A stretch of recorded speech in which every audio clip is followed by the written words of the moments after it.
Thoughts, everyone has that prove we're all a bit insane. Random thoughts, sudden fears, invisible bugs, forgotten reasons.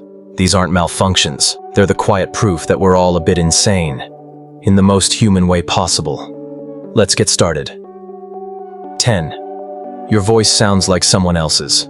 As soon as you hear yourself on a tape, you want to crawl into a hole and die.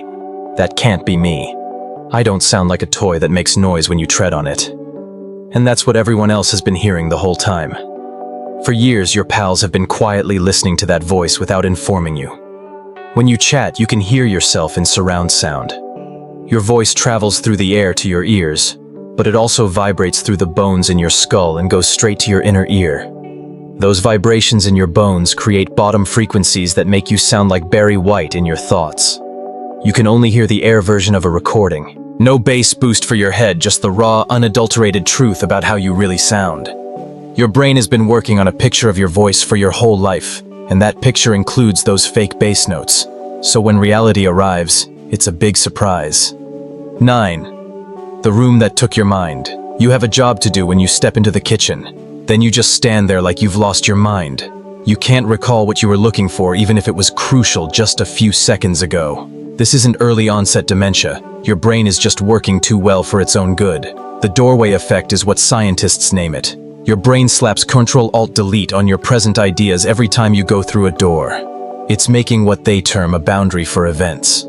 Your brain basically says, "New room, new me," and gets rid of everything from the old room. Your brain organizes memories like a filing system that is quite strict. Put memories of the kitchen in the kitchen folder. Thoughts on the living room stay in the living room folder. If you cross that line, the folder shuts. The new folder opens, but it's empty because you haven't done anything in this room yet. This happens even in video games with fake doors. Your brain doesn't care if the door is genuine or just pixels. It will still remove your quest. The answer is to go back to where you came from. Your brain will gently open that folder again and say, "Oh, you wanted scissors. You're in a busy Starbucks and not bothering anyone." Then you hear it. Someone probably just said your name. You turn your head around like you were shot. No one is staring at you. No one cares about you. The coffee maker was just having a bad day. Your brain just played a trick on you that was worse than anything a middle school bully would do. This is what happens to your brain when you have auditory pareidolia. Like seeing faces in clouds, but for your ears. In your own world, the sound of your name is the most important one. Your brain has sent out a whole SWAT team of neurons to find it. They're so quick to pull the trigger that they'll hear your name in a blender, a car horn, or two birds battling over a French fry. The cocktail party effect is what it's called. Your brain will rather make you look like a crazy person spinning around in public than miss a call from someone. It's better to be the crazy who hears voices than the jerk who doesn't pay attention to their pals. Evolution made you this way because not hearing your name may mean missing essential things. Hey, there's a tiger behind you, or pizza for free in the break room. Your brain doesn't know the difference between a threat to your life and a threat to your food. The door lock paranoia cycle. You're halfway to work when your brain tells you, you didn't lock the door. You know you did. You remember turning the key, or at least you think you do. Right now, you're sweating like you're about to blow off a bomb. You undoubtedly breach a lot of traffic laws on the way back home. And there it is. Locked. The same way you left it. Just like you knew you had it. Your brain merely needed proof. This is your brain not doing what it's supposed to do. Keeping track of important things. You lock that door every day. It happens all the time. Your brain doesn't even bother to remember it anymore. It's like asking if you ate breakfast this morning. You did. But good luck memorizing breath number 347. When you're agitated or distracted, your brain's ability to record things goes much poorer. You could lock the door and look right at it, yet 5 minutes later you might still forget. Your recall of the event is about as good as a teapot made of chocolate. The answer is to make it strange. I'm locking this door like my life relies on it. Out loud. Dance a little. Just do something that will stick in your mind enough that your brain will say, "Oh, we're really paying attention to this today." If not, you'll have to drive back home every morning like a boomerang that is obsessed with security. 6th, the ghost bug attack. You can feel something crawling on your arm. Your brain screams spider louder than someone in a horror movie. You hit yourself hard enough to leave a mark. Nothing. Only your own skin. Now you're crimson and hurting from the violence you did to yourself. But you swear you felt something with 8 legs dancing on your arm. This is formication, which is the feeling of bugs crawling on you. There are thousands of nerve endings in your skin that never stop talking. A hair moves. Your brain screams spider. Your shirt moves. Definitely a spider. A very little fluctuation in temperature. Spider that can't be seen. Your brain is like that friend who believes every stomach discomfort is appendicitis. Evolution made you thus paranoid, because our ancestors who didn't pay attention to creeping sensations was bitten by real spiders. The ones who were jumpy and whacked first and asked questions afterward lived on to pass on their twitchy genes. Now your brain thinks that every little thing seems like a tarantula conference. When you're nervous or in a buggy place, it gets worse. If you tell your brain you're in a garden, every wind will feel like a wasp. There is a bug on every leaf. Your brain would rather have you appear crazy doing the spider slap dance than miss one real creepy crawly. Thanks to evolution, very beneficial in my office, which has climate control. 5. The betrayal on the stairs. You are strolling down the stairs like a normal person. Then your leg tries out for a slapstick comedy. It bends or shakes. Or maybe they just forget how legs work. You grip the railing like it owed you money and your heart shoots into your throat. The steps are good. Your legs are okay. Your brain just had a senior moment at 25. Your brain's GPS has a fault which causes this fake stumble. For your brain, going downstairs is like rocket science. While you're thinking about lunch, it's figuring out distance, depth, force, and balance. It sometimes gets the math wrong and generates a panic warning. Stop. Incorrect computation. Your leg gets mixed signals and makes that strange wobble catch thing. When you're fatigued or gazing at your phone, it gets worse. Your brain seems to be telling you that you want to look at memes and go up and down stairs. You have to choose one. The best part is how your brain freaks out when it makes a mistake. It doesn't just make a gentle correction. It pushes the emergency button. Your muscles get a sudden, "Oh no, we're falling" signal for no cause at all. Then you do that silly dance to get back on your feet. Everyone acts like they don't see. But they did see. Everyone observed your brain forget how to use stairs. At least you didn't really fall. This time. 4. The Unplanned Broadcast. You're having a whole TED Talk in your head about why putting pineapple on pizza is a crime against humanity. Then you hear yourself say, "Disgusting heathens," out loud.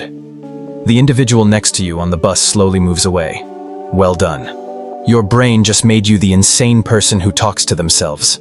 This happens when the mute button on your brain stops working. There is usually a bouncer between your thoughts and your words. But sometimes the bouncer takes a moment to smoke. Your inner voice creeps by and all of a sudden you're telling the story of your life like a cheap Morgan Freeman. It's worst when you're by yourself a lot. Your mind forgets that thoughts should stay inside. You're going to the store, a whole argument about what kind of cereal to eat. Frosted Flakes are like candy for breakfast.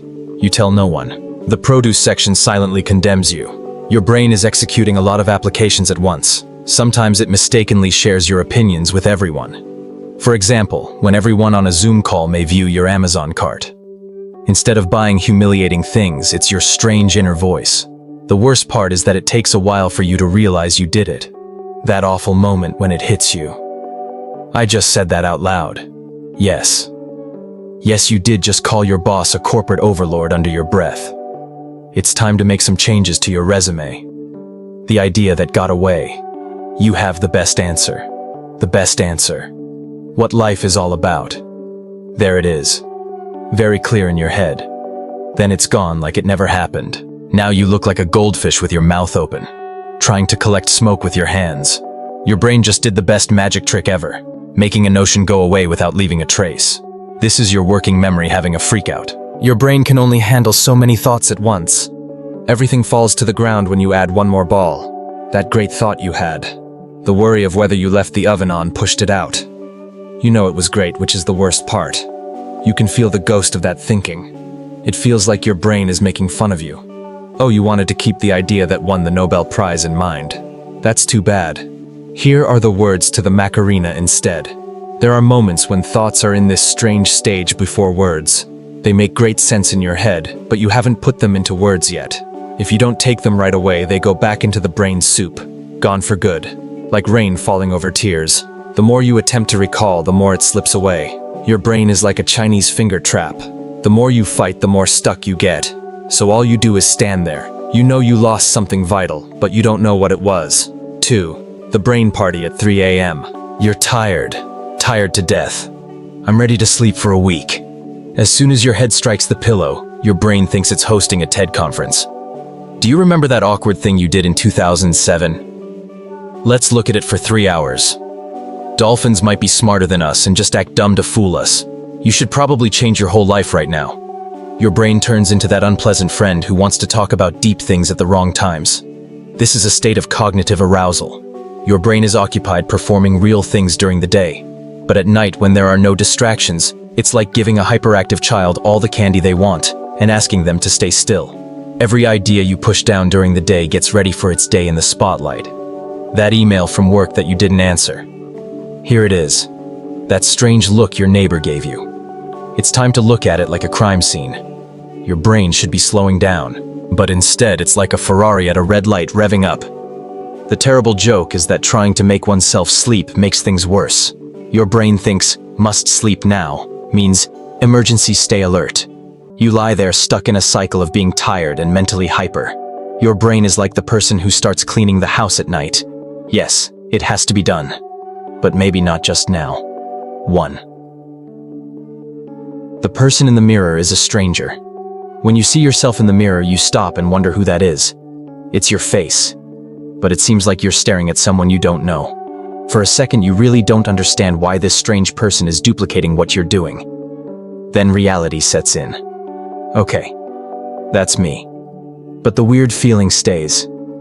This is a light form of depersonalization. Your brain is trying to tell you that recognizing yourself is actually fairly hard. Your brain has to keep its "this is me" data up to date. It can lag like terrible Wi-Fi at times. You go. But your brain hasn't figured out that the reflection should move as well. For a little moment, you see yourself as an alien watching a person. When you're fatigued or anxious, it happens more often. Your brain's self-recognition software has to be restarted, but you are still utilizing it. It's like trying to use Photoshop while it's downloading. Things grow strange. When you look at yourself for too long, things get extremely weird. Your features start to look strange. You start to think, that can't be what my nose looks like. My eyes couldn't have always been that far apart. Your brain starts to doubt what it knows about your face. It shows that you are only a tale your mind tells itself. And sometimes your brain just forgets the story. You're the narrator, the primary character, and the person in the audience who is bewildered and wants to know who that guy is. Welcome to the crisis of existence that you didn't ask for.